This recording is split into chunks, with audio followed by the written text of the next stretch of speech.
जो महिलाएं सूर्य को अर्घ देते समय लोटे में एक चीज डाल लेती हैं, वो रातों रात मालामाल हो जाती हैं। हिंदू धर्म शास्त्रों में सूर्य नारायण को जल चढ़ाने का एक बहुत ही विशेष महत्व माना गया है। लेकिन सुबह के समय सूर्य नारायण को जल अर्पण करते हुए अगर तांबे के लोटे में ये एक विशेष चीज अगर आपने डाल दी, तो सूर्य को जल देने के लाभ और भी ज्यादा बढ़ जाते हैं। खास तौर पर महिलाओं को ये बात जरूर ध्यान रखनी चाहिए, क्योंकि बाबा बागेश्वर धाम की कृपा से सामने आया है ये उपाय। अगर महिलाएं अपनाती हैं तो रातों रात भाग्यवान बन जाती हैं। इसके अलावा भी सूर्य को अर्घ देते समय और भी कई सारी बातों का विशेष ध्यान रखना चाहिए। अगर इन बातों का ध्यान नहीं रखा गया तो सूर्य को जल देते समय परिणाम विपरीत भी हो सकते हैं। जिस घर की महिलाएं रोजाना सूर्य देवता को उठकर पूजा पाठ करती हैं और खास तौर पर भगवान सूर्य नारायण को जल अर्पित करती हैं, उस घर में हमेशा रौनक और बरकत बनी रहती है। सूर्य नारायण को जल अर्पण करने के कई सारे लाभ हैं, लेकिन बहुत सारे लोग इस लाभ को नहीं जानते। जब आप सूर्य को जल अर्पण करने वाले लोटे में ये तीन चीजें डाल लेते हैं तो इसका लाभ बहुत ज्यादा बढ़ जाता है। सूर्य को जल अर्पण करने वाले लोटे में जो तीन चीजें डालनी है, उनमें से सबसे पहली चीज है अक्षत, यानी कि चावल। आपको तांबे के लोटे में जल भरकर उसमें थोड़े से चावल डालने हैं, लेकिन ये चावल ऐसे होने चाहिए कि वो टूटे नहीं होने चाहिए। और इन चावल को कुमकुम से लाल रंग में रंगना है।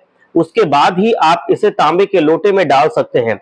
इसके अलावा जो दूसरी चीज आपको उस लोटे में डालनी है वो है लाल फूल। आमतौर पर हमारे घर के बगीचे में या फिर आसपास लाल फूल जरूर मिल जाते हैं। फिर चाहे वो कोई भी प्रजाति का लाल फूल हो, आपको सूर्य को जल चढ़ाने वाले लोटे में पानी के ऊपर लाल फूल जरूर डालना है। इसके अलावा जो तीसरी चीज है वो है उस लोटे में डालनी है, वो है लाल चंदन।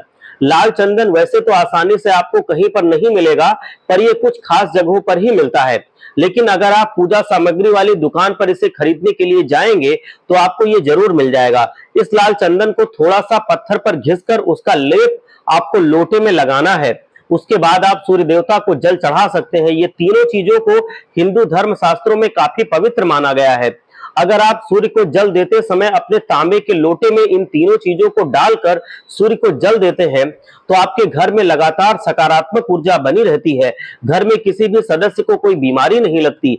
सूर्य नारायण हर कदम पर आपकी रक्षा करते हैं, आपके घर में बरकत ही बरकत देते हैं। सुबह सूर्य को जल देने के तुरंत बाद आपको एक और बात का खास ख्याल रखना है कि तुलसी के पौधे में भी जल अर्पण करना है।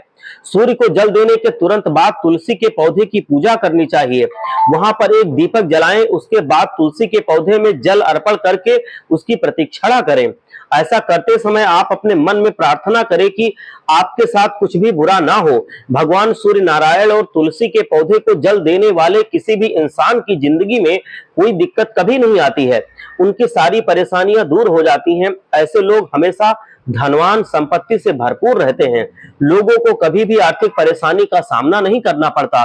तो दोस्तों, ये थे वो छोटे से उपाय जिन्हें आप सूर्य नारायण को जल अर्पण करते समय इस्तेमाल कर सकते हैं। इन्हें इस्तेमाल करने से जरूर आपकी जिंदगी में बड़ा परिवर्तन आएगा। वीडियो को अंत तक देखने के लिए बहुत बहुत धन्यवाद। जय लक्ष्मी माता, हर हर महादेव।